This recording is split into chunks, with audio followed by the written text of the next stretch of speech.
Hello friends, मैं हूं doctor Archana Kanwar Sisodia, infertility specialist and gynaecologist, Krishvi IVF, south Bhopal, Ahmedabad से।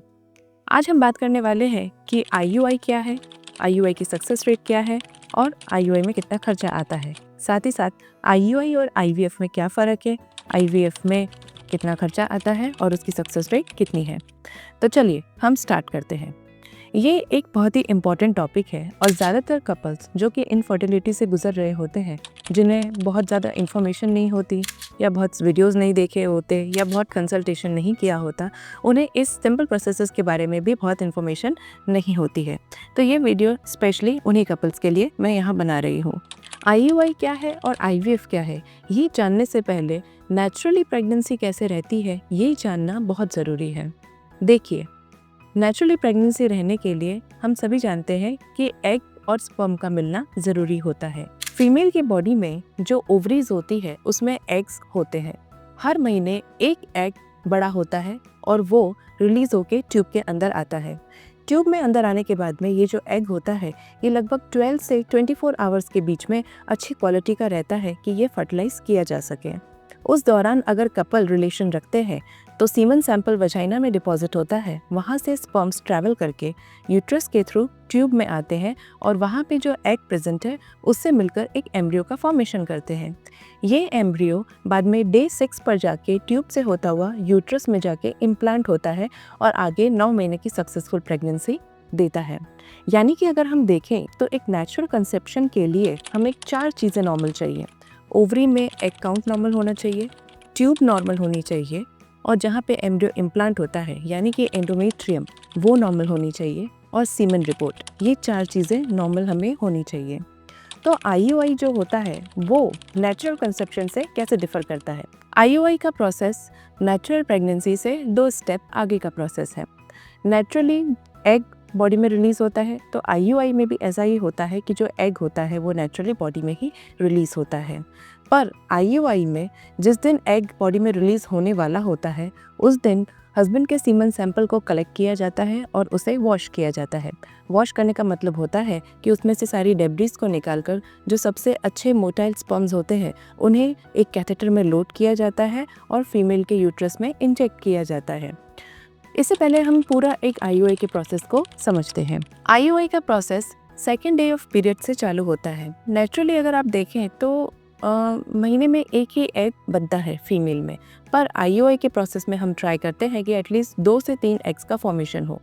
इसीलिए जब आईयूआई डिसाइड किया जाता है करने के लिए तो या तो टैबलेट्स दी जाती है या तो फिर इंजेक्शंस दिए जाते हैं। ये डिपेंड करता है कि पेशेंट की रिपोर्ट्स क्या है। अगर उनका एएमएच ठीक है, सीमन रिपोर्ट ठीक है, तो हम टैबलेट से भी आईयूआई कर सकते हैं। पर अगर लो एएमएच के पेशेंट्स हैं और वो डायरेक्टली आईवीएफ की तरफ नहीं जाना चाहते तो पहले आईयूआई के प्रोसेस से करने के लिए उन्हें इंजेक्शंस दिया जाता है। उसके बाद में यूएसजी की मदद से इस फॉलिकल की साइज़ को ट्रैक किया जाता है। जब ये फॉलिकल 18 से लेके 20 mm का हो जाता है तब एक ट्रिगर इंजेक्शन दिया जाता है। ये ट्रिगर इंजेक्शन देने के बाद में 36 आवर्स के बाद में जो एग होता है वो रिलीज़ होके ट्यूब में आता है। इस इंजेक्शन देने के 36 आवर्स के बाद में आईयूआई का प्रोसेस किया जाता है। तो आईयूआई का फ़ायदा ये होता है कि इसकी मदद से हम ओव्यूलेशन को टाइम्ड कर सकते हैं।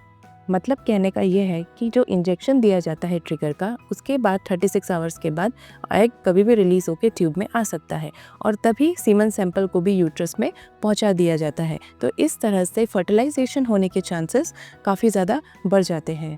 नेचुरली अगर आप ओव्यूलेशन को ट्रैक कर रहे हैं किसी किट के थ्रू या फिर आपके ओव्यूलेशन ट्रैकिंग ऐप्स के थ्रू, तो वो आपको एक बहुत ही बड़ी एक फर्टाइल विंडो देती है, 7 दिन की, 6 दिन की। तो उसमें एग्जैक्टली कब ओव्यूलेशन होने वाला है वो हमें पता नहीं चल पाता है। जबकि आईयूआई में हम ट्रिगर इंजेक्शन देने के 36 आवर्स के बाद में श्योर होते हैं कि एग एटलीस्ट रिलीज़ होकर ट्यूब में आ ही जाएगा और तब आईयूआई का प्रोसेस कंप्लीट किया जाता है। आईयूआई का प्रोसेस कौन करवा सकता है? आईयूआई का प्रोसेस उन कपल्स के लिए सबसे अच्छा होता है जिनका एग रिजर्व अच्छा है, जिनका ट्यूब्स ओपन है दोनों, जिनकी सीमन क्वालिटी यानी कि स्पर्म का काउंट, उनकी मोटिलिटी और मॉर्फोलॉजी नॉर्मल है। ऐसे केसेस में आईयूआई से सक्सेस मिलने के चांसेस थोड़े ज़्यादा होते हैं। तो एक्चुअली में आईयूआई में सक्सेस रेट कितनी होती है? IUI में एक साइकिल में सक्सेस रेट 10 से लेके 15% के बीच में होती है। कहने का मतलब अगर एक महीने में 100 कपल्स ट्राई कर रहे हैं तो 10 से 15% को रिजल्ट मिल जाता है। अगर आप आगे 3 से 4 साइकिल IUI की कराते हैं तो लगभग 30 से लेके 35% कपल्स के बीच में उन्हें प्रेगनेंसी मिल जाती है। पर IUI कराने के लिए रिपोर्ट्स का नॉर्मल होना, ट्यूब्स का खुला होना बहुत ज़रूरी है, वरना अगर इन रिपोर्ट्स में किसी भी तरह की वेरिएबिलिटी है कि सीमन पैरामीटर अच्छे नहीं हैं, एग काउंट बहुत कम है या एक ही ट्यूब ओपन है, तो ऐसे केसेस में जो सक्सेस रेट होती है वो 10 से 15% से भी कम हो जाती है। यानी कि IUI एक तरह का नेचुरल प्रोसेस ही होता है। ज़्यादा से ज़्यादा हम ये करते हैं कि सीमन सैंपल को वॉश करके सबसे अच्छे स्पर्म्स को सिलेक्ट करके कैथेटर में लोड करके यूट्रस में अंदर डाल देते हैं, तो स्पर्म को डिस्टेंस ट्रैवल कम करना पड़ता है और साथ ही साथ में ओव्यूलेशन को ट्रिगर इंजेक्शन की मदद से टाइम भी किया जा सकता है। वहीं पे अगर हम IVF प्रोसेस की बात करें तो IVF में जो 50% काम होता है वो बॉडी के बाहर ही होता है। IVF में 9 से 10 दिन लगभग फीमेल को इंजेक्शंस दिए जाते हैं ताकि जो अंदर फॉलिकल्स यानी कि एग प्रेजेंट है वो मैच्योर हो सके। जब वो मैच्योर हो जाते हैं तो यही ट्रिगर इंजेक्शन उन्हें दिया जाता है, पर इस बार उन्हें बॉडी में हम रिलीज़ नहीं होने देते, उन्हें हम बाहर पिकअप कर लेते हैं और फिर बाद में लैब में ले जाकर हस्बैंड के स्पर्म्स के साथ में फर्टिलाइज किया जाता है और एम्ब्रियो का फॉर्मेशन किया जाता है। यानी कि IVF के प्रोसेस में एम्ब्रियो फॉर्मेशन तक का प्रोसेस बॉडी के बाहर होता है। जब एम्ब्रियो साइकिल चालू करी जाती है तो एम्ब्रियो को एक कैथेटर की मदद से एप्रोप्रिएट टाइम पर यूट्रस के अंदर डाल दिया जाता है।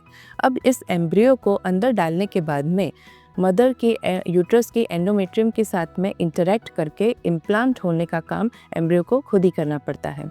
तो अगर आप देखें तो IVF के प्रोसेस पे जो सक्सेस रेट होती है वो वर्ल्ड वाइड आप किसी भी अच्छे सेंटर पे जाएंगे तो 50 से 60% से ज़्यादा नहीं होती है। ये वर्ल्ड वाइड सक्सेस रेट होती है। ऐसा इसीलिए होता है क्योंकि IVF में 50% काम ही बाहर हो सकता है। एम्ब्रियो को अंदर एंडोमेट्रियम में किसी तरह से किसी भी ग्लू के थ्रू चिपकाया नहीं जा सकता है, वो एम्ब्रियो को खुद ही करना होता है। इसलिए ज़्यादा सक्सेस रेट आपको 50 से 60% ही मिल सकती है। अच्छा, अब हम ये जानते हैं कि IVF किन्हें करना चाहिए। तो जिन्होंने 3 से 4 बार IUI करा लिया है और उन्हें रिजल्ट नहीं मिल रहा है तो वो सीधे अब IVF की तरफ जा सकते हैं। या फिर ऐसे कपल्स जिनकी रिपोर्ट्स में किसी भी तरह का वेरिएशन है, जैसे कि एग रिजर्व बहुत कम है, एमएच का वैल्यू कम है, एग क्वालिटी ऑलरेडी कॉम्प्रोमाइज्ड होती है, या फिर अगर सीमेन रिपोर्ट नॉर्मल नहीं है, स्पर्म काउंट नॉर्मल है, मोटिलिटी बराबर नहीं है या मॉर्फोलॉजी अगर अच्छी नहीं है, तो ऐसे केसेस में उन्हें IVF विद ICSI सजेस्ट किया जाता है। या फिर फीमेल की जो फैलोपियन ट्यूब्स हैं वो एक ही ओपन है या दोनों ओपन है, ऐसे केसेस में भी IVF ऑप्ट किया जा सकता है डायरेक्टली। अगर हम खर्चे की बात करें तो IUI एक सिंपल प्रोसेस होता है जिसमें टैबलेट्स दी जाती हैं या तो फिर लो डोज में इंजेक्शंस दिए जाते हैं। IUI की कॉस्ट 4,000 से लेके आपको 15 से 20,000 के बीच में पड़ सकती है। ये वेरिएबिलिटी इसलिए है क्योंकि पेशेंट की रिपोर्ट्स के आधार पे डिसाइड किया जाता है कि इन्हें टैबलेट्स दी जाएगी तो रिज़ल्ट मिलेगा या इन्हें इंजेक्शंस दिए जाएंगे तो रिज़ल्ट मिलेगा। अगर मान लीजिए इंजेक्शंस देना है ये डिसाइड हुआ है तो उसमें डोज कितनी जाएगी इसके आधार पे भी कॉस्ट वेरी करती है। अगर हम IVF के कॉस्ट के बारे में बात करें तो ये लगभग आपको 1 लाख से लेके 2 लाख के बीच में पड़ती है। अब ये कैसे डिसाइड किया जाए कि IUI की तरफ जाना है या IVF की तरफ जाना है? देखिए, जिन फर्टिलिटी फिजिशियन को आप कंसल्ट कर रहे हैं वो आपकी रिपोर्ट्स को देखते हैं। अगर आपका काउंट एग काउंट अच्छा है, आपकी ट्यूब्स ओपन है, आपका सीमन रिपोर्ट भी अच्छा है, तो ऐसे केसेस में आप IUI की तरफ पहले जा सकते हैं। अगर आप 2 से 3 IUI कराते हैं, 3 या 4 IUI कराते हैं और फिर भी रिज़ल्ट नहीं मिलता है तो आप फिर IVF की तरफ जा सकते हैं।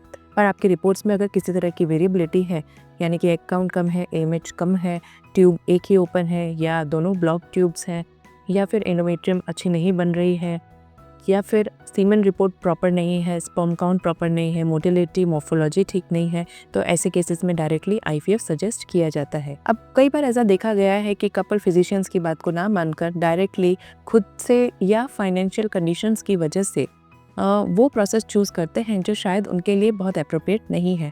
तो ऐसे केसेस में क्या होता है कि उन्हें जब प्रॉपर रिजल्ट नहीं मिलता तो वो लोग डिप्रेस हो जाते हैं और फिर ट्रीटमेंट लेना ही छोड़ देते हैं।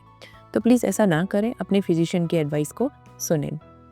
आशा करती हूँ इस वीडियो से आपको बहुत इन्फॉर्मेशन मिली होगी। प्लीज़ इस वीडियो पर लाइक, शेयर एंड सब्सक्राइब करें। Thank you so much.